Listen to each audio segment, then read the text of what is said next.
What kind of fucking genius decides to take a guy who's perfectly good in an editing booth and make him direct a movie, and then get a guy that's good at directing movies and make him get in the editing booth, and now both of them suck? It's a travesty. Great idea. Forget the 6 movies in the series and just go back to doing the books, because that'll make perfect sense to everybody who's ever seen it. You know what? God damn it, I'm done. This is just stupid, and I don't know why we have to do this. Fuck.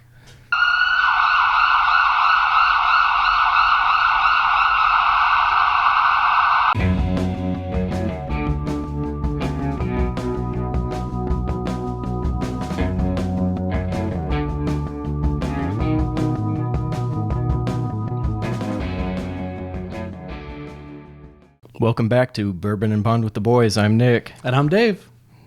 We're here.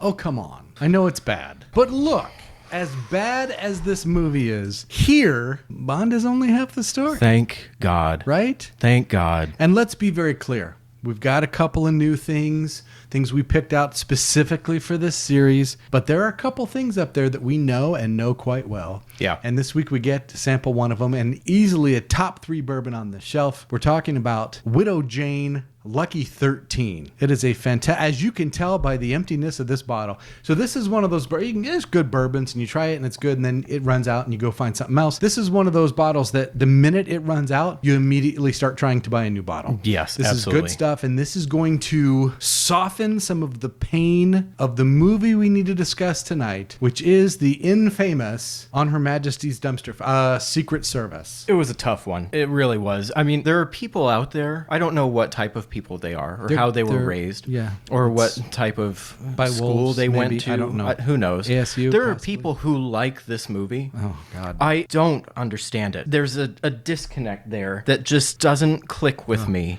There would have to be people that don't like Bond or movies or Baby Seals. Or you know what? Maybe I'm just Sunshine. fucking stupid and I'm the one that's wrong. But we're not wrong. We've already said we're right. That's pretty true. We flex our rightness, and I'm going to flex some rightness all over this piece of shit. It's going to be an interesting, stay with us to deaden the pain just a little bit. We're going to sample this fine Widow Jane Lucky 13 bourbon. And Nick, while you pour, I'll read some notes. This is a distillery in Red Hook in Brooklyn. And about 100 miles north of their location is this infamous mine, the Rosendale mine. And this was a mine where they took a lot of limestone out. And that limestone was used to build some of the great structures in New York. It's a very famous old mine, and it hadn't been used for a while. And the water that they used is filtered through all that limestone, and that is their signature kind of trademark for their bourbons. Their notes say, aged for a minimum of 13 years, non-chill filtered, and proofed with our own limestone mineral water from the legendary Rosendale mines of New York. Lucky 13 is always a way to share good fortune or survive a bad movie. I added the last part. Well, here we go. Right, so we're 93 proof, aged 13 years, an undisclosed mash bill, but I think you'll be able to tell. High rye. You can tell it just from the taste. This is a fine bottle of bourbon, and highly recommend you try it. And then we'll taste it and confirm that that's the truth.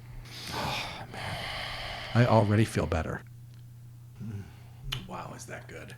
Who she means business. And the good taste, it just keeps riding. And it doesn't, it's not like one of those, oh, that's not bad. Oh, wow, no, this is just good all the way through. Wow. Yeah. That's going to help. It's full of flavor. Not a nice 93 proof. She means business. She is not hiding behind anything. This is the Brandt 93 proof. Oh, okay. She will sleep with you the moment before she tries to kill you. Okay. Yeah. Right. We already know. Yeah. We're going to pause for a message from our sponsor, which is Ice. And just like that, we're back. We are back. And I'm telling you, their tasting notes from their website, They're spot on. vanilla bean, Earl Grey tea, caramel, sweet tobacco, pecan pie, toast, grapefruit, nutmeg. You can taste it all. Yeah, It's everything. So good. And the nice thing about this one with the ice, this has so much flavor. So the Hadazaki was You got to get was to it. very mellow, Yeah. was very smooth, was pleasant to you. Yeah. This one, you take Widow Jane and you soften her up a little bit. Yeah. And it just expresses those flavors so much more and muffles that burn. It smells so good too. Try it neat, give it a try, give it a sip. Enjoy it neat. And Enjoy it then with some ice. throw some ice in there and taste the difference. Since this is a personal service, I would like to make a personal message to our friends at Widow Jane. We love you. And if you're watching, I hope you can notice by the endiness of this bottle that we desperately need another bottle. So if you're watching and you would send us one, even if you want to send us a bill with it, it's worth every penny. Please send us some. Thank you. Widow Jane, we love you. How much do you love us? Send us things. Well, cheers again. Man, that's just good. I'm so much happier now. Wow, is that good. Do you know what we never said? We never discussed why we picked Widow Jane to go with this movie. Well, it's kind of obvious. If you've seen the movie, you know why. If you've not seen the movie, it's because Bond becomes a widow at the end of this movie.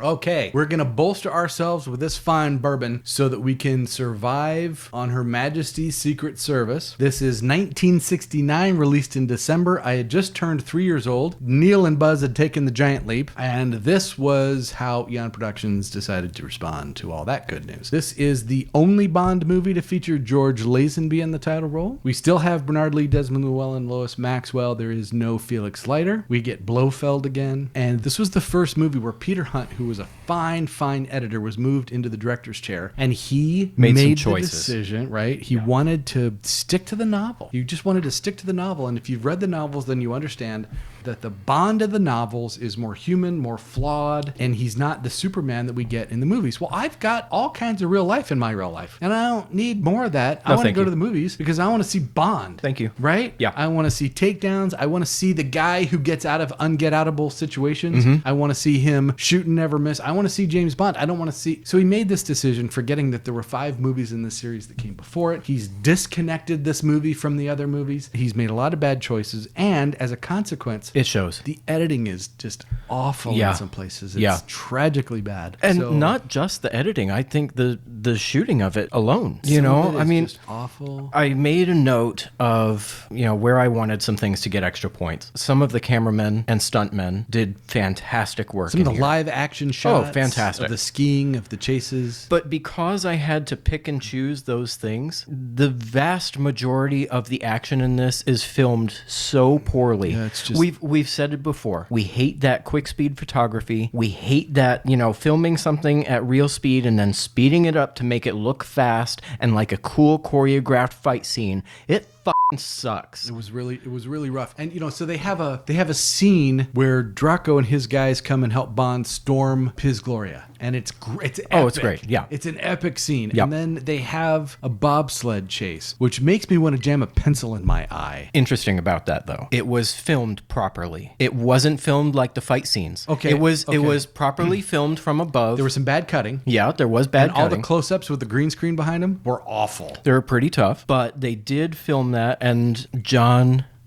Oh, what was his name? Who lost his foot? Oh, the cameraman. Yes. Yeah, the cameraman. He was back. He's back. And I watched some of the behind the scenes and watched how they hung him from a helicopter so he could get the aerial shots. Yeah, he's badass. And the only reason that I give some of this points where I do is because I know the story behind it. I've seen the behind the scenes and I know how much went into that. Yeah. As a regular audience member, and I talked to my wife about this. She watched this with me when I did the rewatch. I said, okay, does the fact that I know these things get it extra points? She said, no. As a regular audience member, not knowing this, what does that information do for me? Nothing at all. So let's just get into this and see how it's stacked up. All right. So we're gonna start with the plot. Yeah. And disclaimer up top, we both hate the movie. And so it was really difficult for us to come to the objective categories here and try to be fair in how we rated it. So we really are going to do our best to do that. We did. We tried very hard. Yeah. Okay. To say that we went into this already knowing that we don't like the movie, watched it once, took our notes, a couple months later came back and rewatched it to evaluate our notes.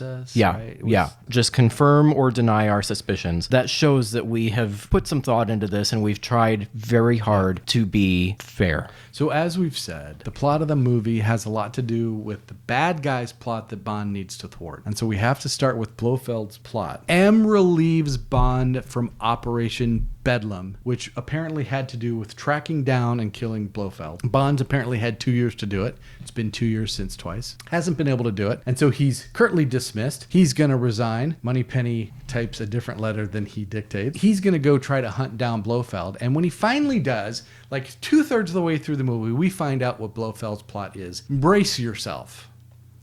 He's developed a virus that will cause all plant and animal life to be unable to reproduce. So he will kill all agriculture on the planet unless he's paid off large sums of money by the world. That's his plot. Now, question. Yes, Nick? How's he gonna live? Yeah, so here's a problem. Fucking canned beans on toast. Yeah, so maybe somewhere off camera, what they never told us is he stockpiled 150 years worth of food. We don't know that that's happened. Stromberg wanted to kill all life on land so that he could live beneath the sea without being interrupted. Yes. Drax wanted to kill all human beings with a virus that wouldn't affect plant or animal life so that he could bring his master race back from space and repopulate the Earth. Love it. Blofeld's plan makes the Earth unlivable for him as well as for anyone else, so why wouldn't the world call his bluff? But it's so true to the novel. Oh my God. It was very difficult. It was very difficult. Plot to 2. I think we gave it a 3 because of generosity. Because there's Blofeld and there's Bond and Bond's trying to stop Blofeld and there's Bond things that occur. I think we gave it a 3. I don't know that it deserved a 3, but we were being generous. Okay, all right. If we're being generous, he's holding the world ransom. He's holding the world ransom. If you just summarize it to that. If it's that, then it's... Don't say the rest. It's 5, maybe. But it's so laughably unthought out, it loses points. And I'm fine with giving it a 3. Dr. I think No that's is a enough. 3. I think... Dr. No is a 3. We haven't gone lower than a 3 yet. So it might be fair. I want to. It might be generous. Let's stick with 3 for now. So we've got a 3 out of 10 for the plot. Let's move on to Bond. Can we skip this one and just go past it? No, we can't. All right. Initially, I gave this more points than I ended up with. In the rewatch, I was further disappointed and had to lower my scores. I think you had the same reaction. His acting...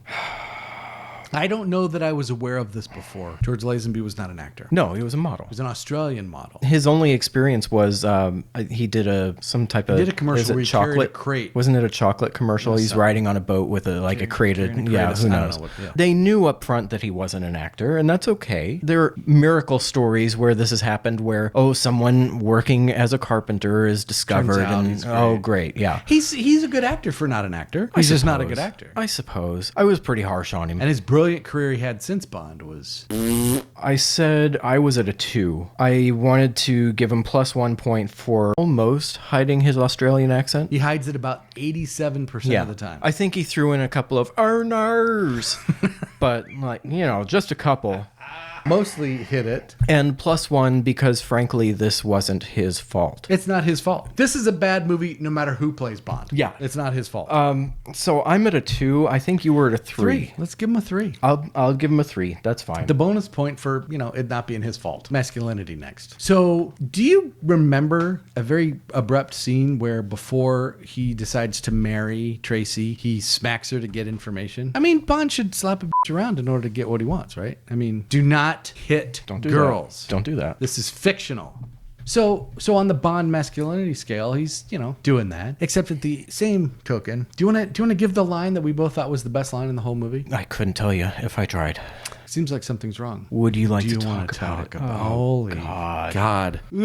Do you want to talk about it? Again, this is the problem. Peter Hunt and George Lazenby, mind you, went into this wanting Bond to be more personable and relating to people and relating to regular problems. So, frankly, that is on both of them. If he had any masculinity at all, it loses a point when he asks a half-naked Diana Rigg to put her clothes back on and ask her if she'd like to talk about her problems. How dare you? Then his wardrobe loses him another point. If I see another frilly shirt...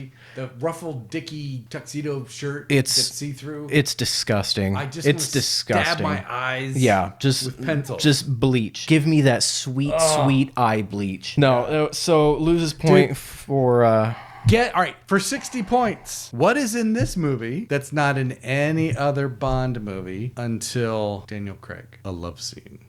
Oh, Not a sex scene. The lovers montage. A courting, I'm falling in love with you. I'm not James Bond at the moment. Oh, that's hold on. That's X Factor. but That's it's not also his masculinity. No. No. I think it has I'm to not impact going there. both points. Would you like to talk about it? Then he takes a sleigh ride. He puts his little blankie on and takes a sleigh ride. Get fucked. So I'm sticking to my guns at a 2 for masculinity.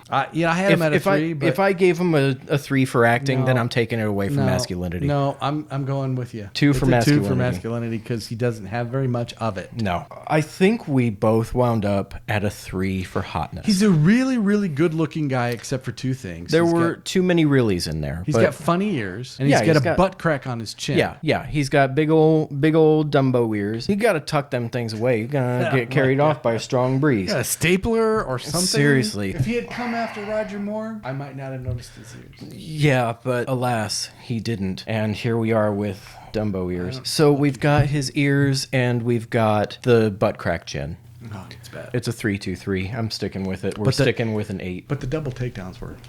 The double takedowns gets a nod. Will nod. Oh, 8. I lost a whole paragraph. Let's fight about Blofeld. Okay, villain is next. Villain is Blofeld, played by Telly Savalas. I didn't realize that he's the dirtbag from the Dirty Dozen. He's the dirtbag. I had no idea. He's Maggot from the Dirty Dozen. Idea. So that was an interesting realization He's to come Kojak. to. Didn't realize that. He's a great actor. He is. He's a great actor. He has a fantastic voice. Wonderful presence on screen. He's got a great voice. And the dude in real life was so cool. He was super cool. He was a bad dude. He was super cool. As far as Blofeld, taking away his stupid plot.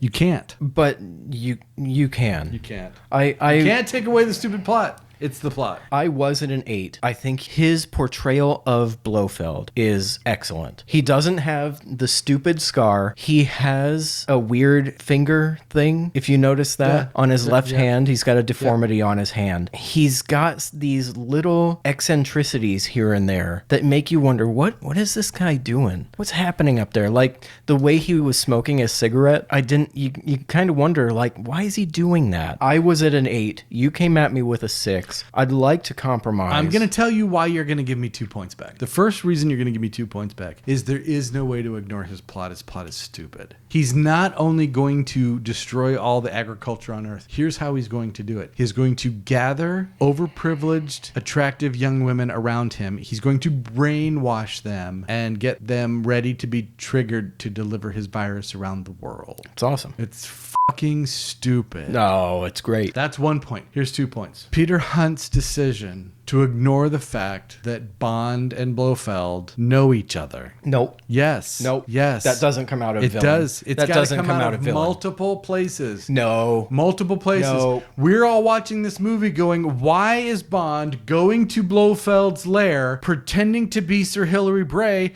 when we all know that Blofeld knows who he is? They've both met. We've seen them both interact. I really don't want to take it away from villain, because that right there is a director's choice. That right there it's not the villain. But we're not rating Telly Savalas. No, we're rating Blofeld, and Blofeld is stupid. He's played by a great actor, but he's stupid. It's a 6. Okay. He would have to not be stupid. All right, so I'm changing my notes. I'm writing in dumbass. Dumbass. Double dumbass. All right, well, you refill that. I'm going to get into the henchman. The henchman is Irma Bunt. I started off giving her high marks. The rewatch hurt her. Again, see, I'm coming at this from another perspective. I'm saying the actress who played her is excellent. She did a great job. Can we talk about her for a minute? Have you seen pictures of her? Ilse Steppet. She was a pretty well-known, pretty well-respected German actress who died suddenly of a heart attack 5 days after the movie came out. There was a plan for Bond to go on a revenge tour in the next movie. She just died. She had a heart attack and died, poor thing. And so in honor of her, they decided not to simply recast the role. They just rewrote the script for the next movie. Interesting. All respect to Ilse Steppet, but when you watch the movie, she's a badass for the last 90 seconds. The rest of the time, she's a nanny to 12 overprivileged teeny boppers. They're international teeny boppers, but still, she's a nanny. She's not a 4. She's a 3. Okay. She's a 2, but she gets a 3 because we love her, and God bless her. And God rest her soul. She did play a massive part. The one thing she actually does do, she misses. Oh, that's true. That's fair. I'll give her a 3. I'm happy with that because She tried to kill Bond and missed and killed an innocent, unarmed woman in the car. I'm fine with that. Okay, that makes me feel better about moving to a 3. Thank you. You're welcome. Now, This is going to be the shortest conversation we ever have on this channel. No, it's not. And let me tell you why. There are 2 good things that are happening tonight. Everything else that's happening tonight is shit. It's hot, wet, steaming garbage. shit. If you've ever had to shovel shit in the winter and it's steaming and it's hot, that's what this is. Yeah. But there are 2 things that are not shit. Widow Jane Lucky 13 and Diana Rigg. Yep. Oh, my Lord in heaven. She is a gift and is the only good thing in this movie. She's an outstanding actress. She's a great actress. I mean, coming from the Avengers, Doing the Avengers. Emma Peel. Yes, and even when she's older, her turn on Game of Thrones. Oh, she's yeah. a badass in Game of Yeah, Thrones. fantastic. She's the one you want to watch. She has that thing you want to watch. And she had that in this movie. Yeah, totally. She absolutely took control of Just every lights it scene up. she was in, and she outshined every single person who shared a screen with her. Here's the mark of a good actor or actress. She was so much better than George Lazenby, but she brought him with her instead of just making him look bad. Yeah. She's brilliant. Yep, acting is 5 out of 5. No argument. Good. Hotness, I'm only giving her a 5 because that's all the points that are possible. She's a very attractive woman. I don't know what else there is to say. That's all there is. And a super she's complex, a 5 out of 5. three-dimensional character that we want to save. Every guy watching the movie wants to save her. That's fair. Very great character. It's the That's only good fair. thing in the movie. Here's the jip. Here's what I don't like about Diana Rigg in this movie. There are 12 fully hot international hotties, and Bond, before he gets caught, starts his takedowns. This movie is worthy of rounding up. It's got peripheral babeness dripping off it, and you can't round up 555s. No. She's already got all the points we can give her. We should give her 16 points, but we can't. You mentioned as we were discussing this that she is quite possibly, if not the best Bond girl we'll ever see. She's at least in the conversation. Let's talk about her character. I mean, she's in this so much. Draco is trying to hook Bond up with his daughter, Tracy, the Contessa. She's independent. She's Right. strong-minded, but she's suffering. She's had a loss. She's Yeah. suicidal. I Yeah. don't know what to do with her. There's a ton. Oh my gosh, there's a lot going on. You have absolutely shit on me for wanting to give Bond girls 5 character points. You said, well, how did they get there? Well, what kind of development But did they have? do it here. That's right? what I was going to say. They Yeah. do it here. Yeah, you see pay it off. everything that makes her who she is in this movie. In a shitty movie where they can't write to save their own damn lives. Yep. They create a character that's 3D. 5 for acting, 5 for hotness, 5 for character, 15 across the board. And we're rounding up. Yeah. For whatever that rounding means. up from 15 to 15. Action. There's a bad fight on the beach. There's a bad fight in the hotel. There's minor skirmishes at Blofeld's place that are bad. There's a car chase and an ice car chase that aren't We've got terrible. We've got car chases. We've got several shootouts. We've got an avalanche. Avalanche was kind of cool. There's a ski chase where the live action ski shots are fantastic, and the close ups you can see the actor with the green screen. Oh my god, Yeah. sucked. But that doesn't come out of action. That gets punished in production quality. So action, the amount, the quantity. The trouble here is that there was too much downtime in between what was going There on. was. When you have such a lull that you forget about all the action you just experienced a few minutes ago, we shouldn't have to make up for that. And I think this one gets hurt a little bit because you don't remember everything that happened. I think it's at a 4. It's a 3, but the storming of Peace Gloria is so epic. It's cool. How do you have such an epic scene, an epic Bond action scene, and it competes with everything? It competes even with Thunderball's underwater scuba fight scene. It is that massive of a scene. How do you have a scene that good in a movie this bad? How do you have a Bond girl that good in a movie this bad? It's an epic scene, so I'm saying it's a 3 for action, but on its own, that scene gets an extra point. 4 out of 10 for action. It deserves credit. For Okay. that. The big 4. M's in this movie a lot, and I think we underestimated because we hate the movie. His lines are poorly delivered. Everybody's lines are poorly delivered. Every actor struggles with bad writing. When we first see Bond in M's office, their interaction is so dull. I liked him going, no, I've relieved you. Get the fuck out of my office. But I didn't believe him. He looked like a repertory theater version of M. He's getting a little old too. You want to stay 3 with him? I'm sticking at 3. For M, I could have gone lower, but because he shows up enough, I'll give him the extra point and give him the 3. I think the movie's failure to use Q results in M losing a point. This is Fleming. This is Peter Hunt's choice to ignore the movie series of which his film is a part and go back disconnectedly to the book and stick to the book and not have Q be a major character. And we love Q and he's absent. Fuck. Woosa. Woosa. In the interview I watched, Peter Hunt said that gadgets have been playing too big a part in the Bond movies. I heard that. I did hear that. F*** you, Peter Hunt. I would like to remind you of something. No, wait. I heard a quote recently that I think is appropriate, and I think it works right here. Here's what I heard. F*** you, Peter Hunt. Like, how? It's what makes Bond movies Bond movies. How the can you be? Seriously. Don't. He's the only gadget they've got in the whole damn movie is an Epson printer that unlocks the safe.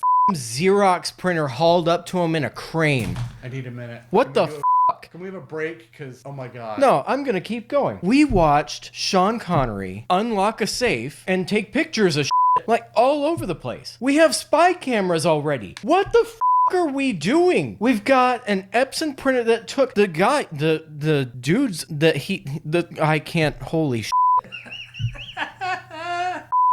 What are we doing here? There is a positive. There's a positive. All right.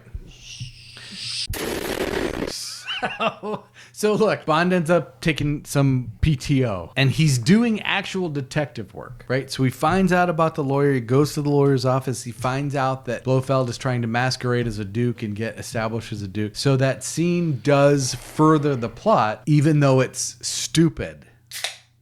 Q starts off the movie.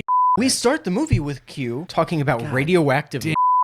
What? Huh? Huh? Just no. Q gets a 1. It's Desmond Llewellyn. It's our guy. Right. It's just yet another thing in this movie that doesn't live up to the standard of the Bond movies. He gets a 1 because we have so much respect for the actor Desmond Llewellyn. There was one redeeming appearance for Q at the wedding when he's talking to him and says, "Hey, if you ever need anything, I'm here for you." And it was a nice heart-to-heart moment, and that made up for radioactive pocket lint. Can I just say that there's one adjective we don't generally use for Bond movies? Sweet. That was sweet.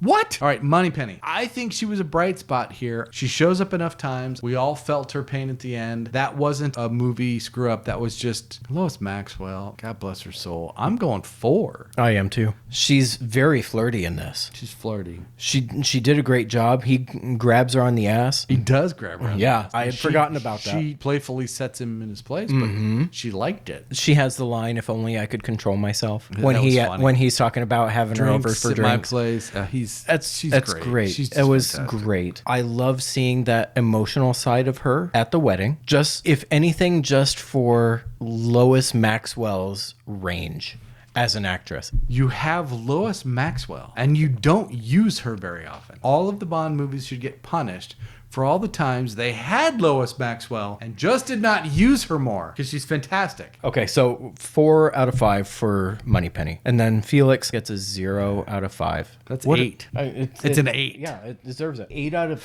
20 for the big 4. Shocking. I love these glasses. You guys have seen us drinking whiskey out of these whiskey glasses, and I love them. And it would be tragic for me if I were to lose control of myself and throw this glass across the room against the wall. Because one of the things that pisses me off the most, this doesn't happen to the other guy, and there's the love scene. Whew. But one of the things that pisses me off the most is the credits montage, which is a giant you to every Bond fan that has stuck with them since Dr. No. And I'm going to don't break my glass. I'm going to try not to. This one's hard for me. I want to start with the song, but here's the problem. They don't play the song. No. The song is not in the credits montage. Do you know when they play the song? In the During lovers the love montage. Scene. Yeah. Oh my God. They play a variation of the Bond theme, so you can't give it 2 points. It's 1 point. It is 1 point. It's 1 point because I don't know that we can give it less than 1 point. We can't give it less than 1 point because there is technically a song. Yep, you're right. Oh my and God, and I it's hate it. such a shame too, because the song for this movie is technically "We Have All the Time in the World" By Louis Armstrong. who should not be doing a Bond movie. He should He not. was a master, Yeah. but not at this. So had that been the song, it's still not a Bond song. No, but we could give it a 2. It's not even the Bond theme. No, it's it's not. 1 point. Yeah. It's not 2 points. And the only thing worse than the goddamn song is the visuals it's playing for. So listen, what genius? The absolute audacity to immediately remind us of what we're missing. Oh my God. How dare you? They have scenes from previous Bond movies. Yeah. They're playing reminding us over of what, gotta be quicker than that.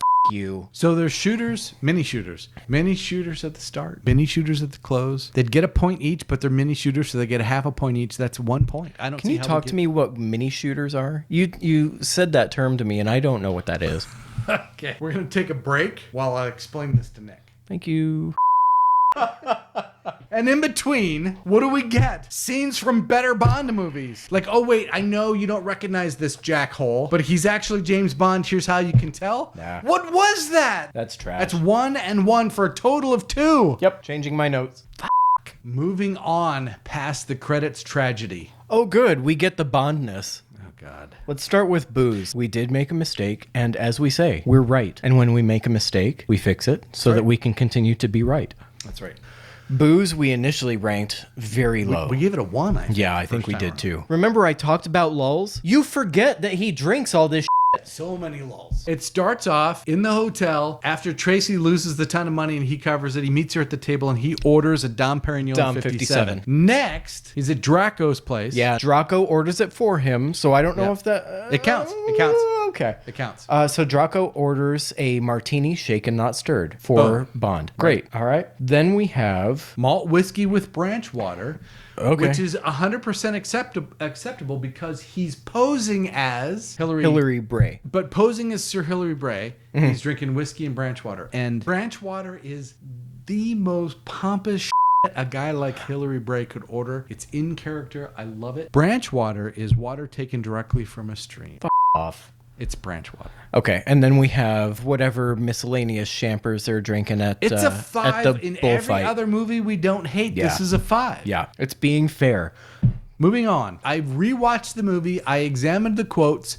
The quotes weren't absent. They were just horrific. I want to give it less than 1 point. I vote for 0 points because it sucks. I vote for 1 point. So all the time in the world deserves to be called out. And then we have the motto on his family crest, which is "The world is not enough." Which is only going to be used for, just another title of a Bond movie. That Bond movie sucks, but I think it's a 1, objectively speaking. It's just bad. It's horribly bad. I want to give it 1. Fine. Gadgets. Does that Epson printer gets a- looking... It's the only thing that could possibly get a point. There's no other gadgets. If we're giving those quotes a point, then we give that gadget to deduct a point. a point from somewhere because Draco is using the same cigarette holder as Kareem Bey from Russia. No. I think we should. I think we've deducted enough points later on here when we're about to get to. So let's... Does the Epson get a 1? Yeah. It's technically a gadget. It's a gadget. It's a gadget. Gets a 1. All right. This one also pisses me off. Let's turn to locations, which is going to make me mad because it's going to score well, and I don't want anything to score well because I hate this movie. Portugal, Austria, Piz Gloria. Spain. Yeah. Damn it. Because we're being fair, because this is a personal service, it's a 5 out of 5 for locations. The car. So it's the right car, but it does nothing. It's It is the right car, but it does nothing. Peter Hunt was a great, great editor. The jackass who decided he should direct this movie is the person we should really blame. And I think that's the Cubster. I think that's Albert. Did Albert do this to us? Made him direct the movie. He just made a bad decision. Yeah. And, what's funny is we're going to hear Timothy Dalton talk about the Fleming Bond too. How he wanted to get back to an everyman and a real human and the dark side of blah blah blah blah blah. But the movies that Timothy Dalton was in didn't do that. So this is the tragedy. And I think they learned their lesson. Here's how much they learned their lesson. Sean Connery was upset about a great many things, but one of the things he was upset about is he thought he should make $1 million for Twice. They offered him $750. At the time, that was not bad, but he thought he should be making $1 million. And he didn't, and he was pissed. He wanted $1 million. After this tragedy occurred, it was somebody at either United Artists or I think MGM went to them and said, get Sean Connery back, and I don't care what it costs. Yeah. And they ended up paying him $1.25 to do Diamonds because this is so bad and everybody knew it. Okay, we're at the car. The car's the right car. It's the right car. It is the right car. It does jack shit. Now we only get 2 out of 5 points for the car. I think that's right. Car's got to do something. It has to have some gadgets. It could be a fucking Uber driver driving the app. You, Peter Hunt. All right, so what did we end up with? Booze at a 5, quotability 1, gadgets 1, locations 5. 51152. Car 2. It's 14. Hey, I'm not so drunk I can't add in my head. I'm on my way. God, this movie sucks. Because Nick made me give 1 to quotability. Yeah, man, I'll forgive you. Production quality. All right, here we go. It sucks.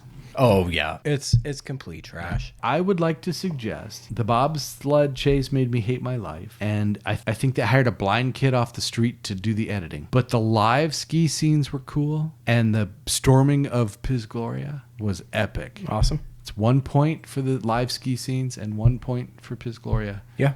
That's a 2. And I can't see another place to give it a damn point. I see other areas to give this more points. But along with those come other areas to just take away more points. That's the problem we have here.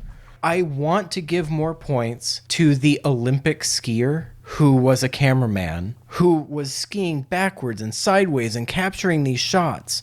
He was amazing. The camera guys who were dangling from helicopters to try to get the aerial shots. Yeah. The stuntmen who were jumping from helicopters onto white snow. They couldn't tell how far they were falling, and they were jumping out of the helicopter anyway. That's amazing. Yeah. They brought in a professional rally driver to train the crew and to train Diana Rigg on how to drive in that ice rink car scene. They produced a real avalanche. They went throughout the mountains and dropped bombs to get footage of an avalanche. When that avalanche is tumbling down and it hits that rock outcropping and just bursts up into the air, they ended up getting covered by the avalanche and trees and rocks and shit because they were way too close. Can I say the name? John Jordan. That is the aerial cameraman who almost lost his foot and then had his foot taken off from twice, who made it back in just 2 years and is dangling from the helicopter to shoot these scenes. Amazing. Badass.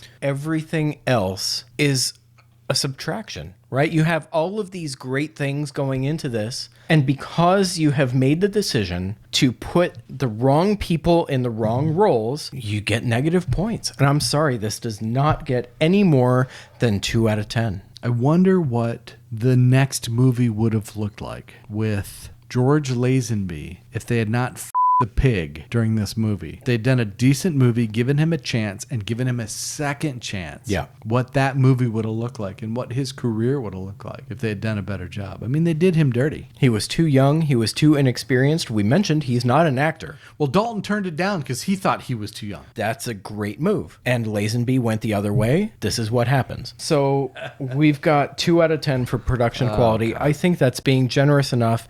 And I specifically called out the people that needed to be called out. Last one, let's get X Factor out of the way. I got a text today, and I would like to read this text to all of our loyal fans because this is insider. This is like an insider pass. Oh, yeah. I got a behind the scenes scoop. I'm going to read you this. Here's the quote. I hate that I own this movie, and I hate every single person that I've ever met because this movie exists. Oh, my God. I tried. It gets a 1. I hate how I feel after watching this movie. And then when I go into IMDb and I'm doing research, I don't understand it. And there are people that like this. I'm going to read off a couple of my notes that I have written down. Okay. We have a harpsichord that is playing the 007 theme.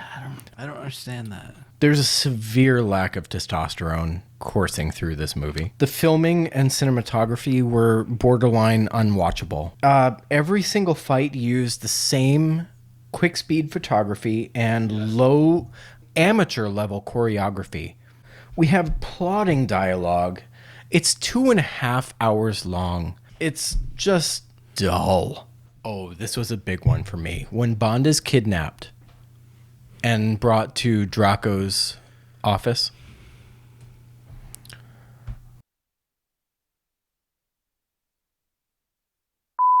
Did you seriously just close your laptop? I didn't close my laptop, did I? You closed your laptop. I closed my laptop? Right. You know what happens when you close your laptop? What happens? You lose the sound. Oh. Right. Like, what are you doing over there, bud? Look, at least I didn't spill something on my shirt and had to go get the next olive drab shirt up. Okay. All right. Can we round this out? We apologize. Let's get through this, please. What were we talking about? Little people.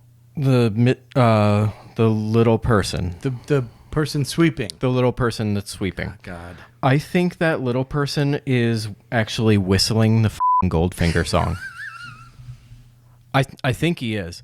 I just there's those 3 notes that he whistles. I'm not sure if it's another song that he's trying to get out, but I heard that and I was immediately pissed. I was immediately pissed. I was gonna go watch it again to see if I could tell if it was a song. Oh, but don't do I it to didn't yourself. want to. No, so I didn't. no, don't do it to yourself. That was not a personal service. No.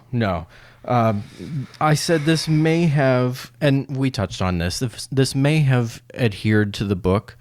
But the fact that we have to put aside that we know that these two have interacted, Bond and Blofeld have interacted before. It's an error. There's that suspension of disbelief, and I can't believe that they made us do that. Oh, man. Something I didn't realize, We Have All the Time in the World by Louis Armstrong was the last song that he recorded. Before he passed? Mm-hmm. Yep, I think he passed less than 2 years after.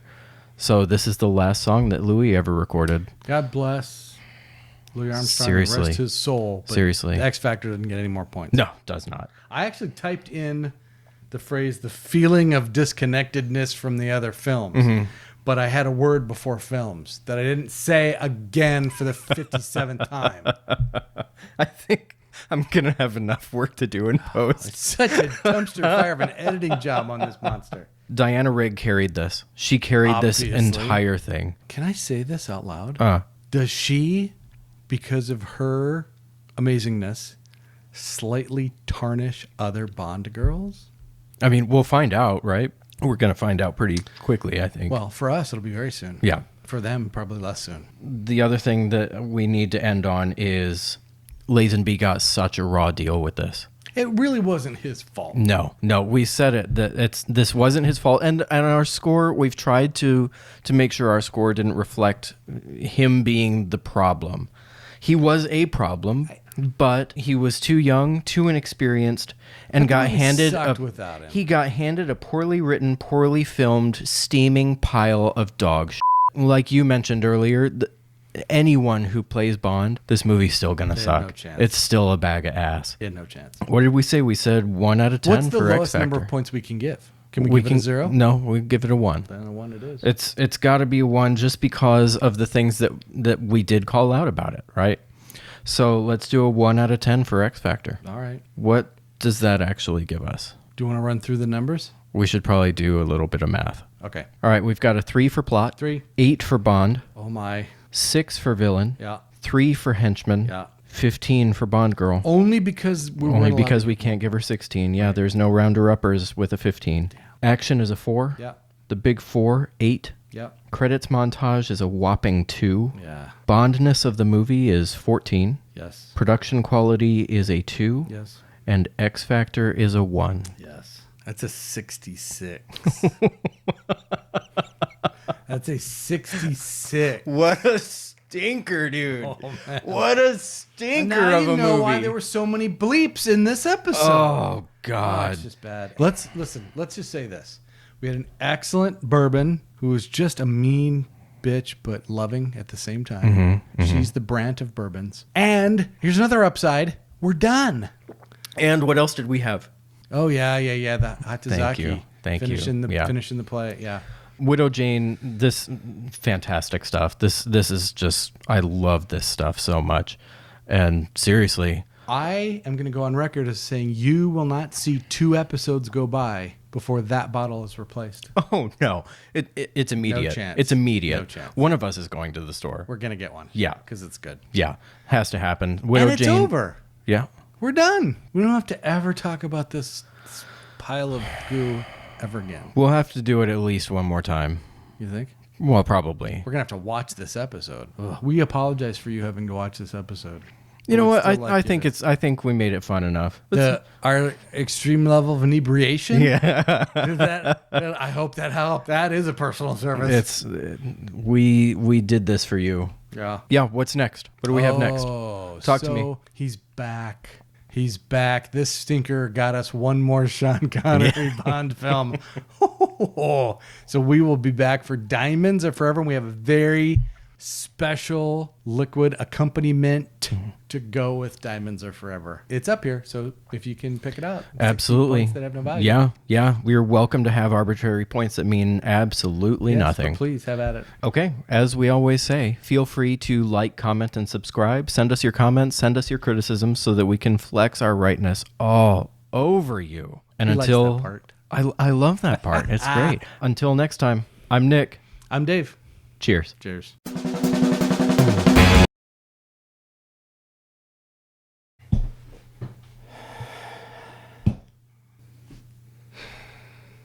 You know what? Fuck!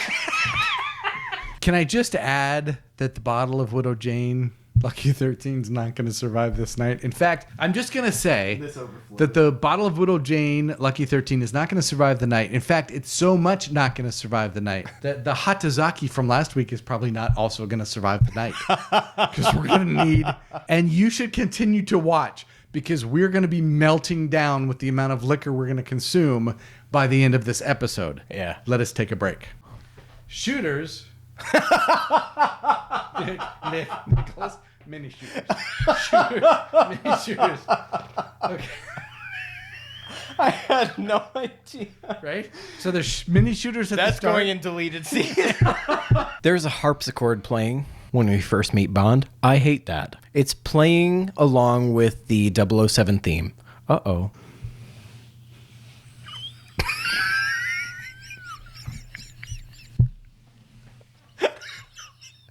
Oh, shit. We shouldn't have poured ourselves more glasses. Oh, no.